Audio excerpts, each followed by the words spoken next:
Do you guys realize that this movie cost like $6.5 million to make? It made $125 million worldwide.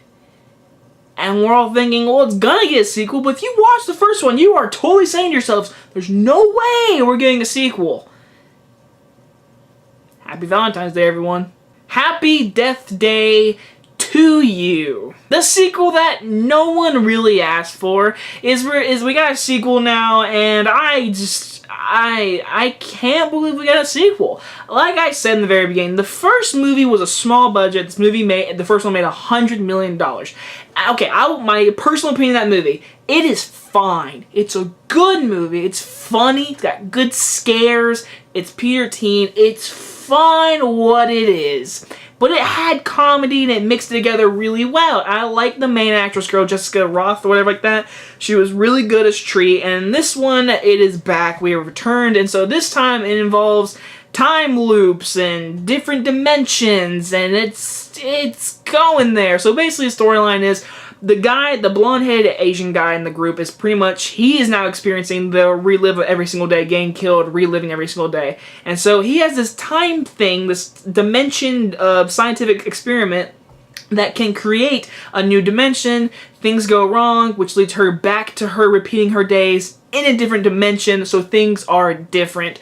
And now she gotta find a new killer and figure out a way to get back in the dimension, or does she want to stay in this dimension? So yeah, it's a brand new adventure, and I'm gonna go ahead and say the positives. First things first, Jessica Roth as Tree in this movie, she is just really good. She needs to be in more stuff. She's a good actress. I mean, in this movie, she does good comedic timing. Was the comedy great? That's another conversation in a minute or so, but she put all her effort into this movie. She can tell she was having fun, and there's great dramatic scenes in this movie that I think the dramatic scenes were way better in this one than in the first one, in my personal opinion. The movie had better heart in this movie than in the first one. And the first one has some surprising heart. This one also very surprising heart to it, but this heart had a good lesson, a good message to everyone out there. Like, it was a good message. It was actually sad and a happy message. I really liked about this movie. Also, the directing, he also wrote the movie. He did do the first one. I forget the name. He's like Christopher something. But he did do the first one, and the directing's fine. It's just like the first one. It's what it needs to be. But now we can talk about the negatives. Oh my god, what is this story? Like I said in the very beginning, that this movie didn't need a sequel, and you can tell they really were just like, hey, Back to the Future Part 2, we like you, let's use you and mix it up in our horror/comedy franchise. And I'm not even telling you, if you are going for this movie for the horror aspect, do not expect that. This movie is not a horror movie. There's like creepy, mystery, intense scenes going down the hallways like 15 times. But really, this is a comedy, having fun, sci-fi kind of movie. But it is a comedy without a doubt.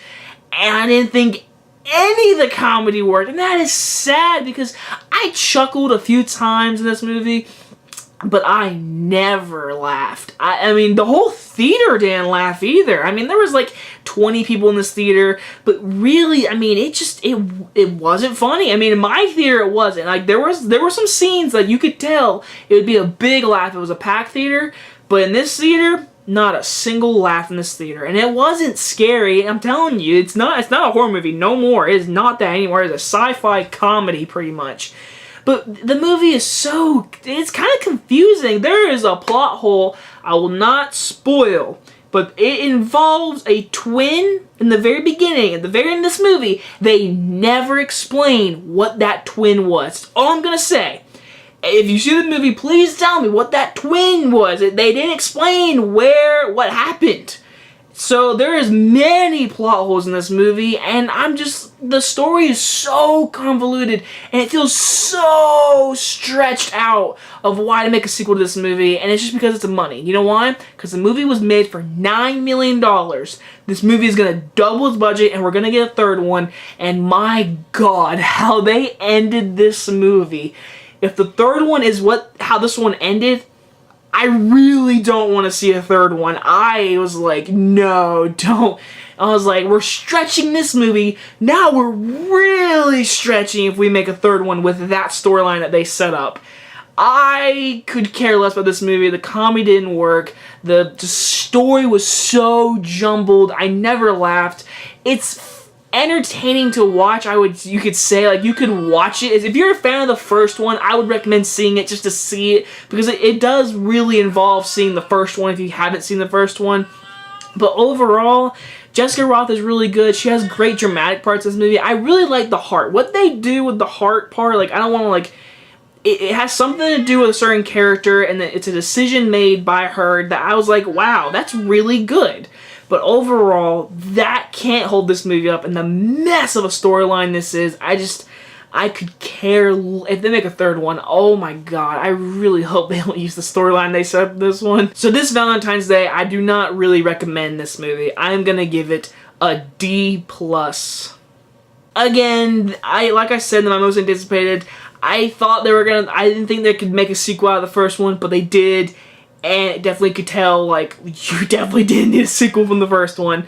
But overall, I knew this was gonna happen. I just felt it. Anyway, guys, if you guys enjoyed this review, and I'll see you guys next time. Bye-bye, guys.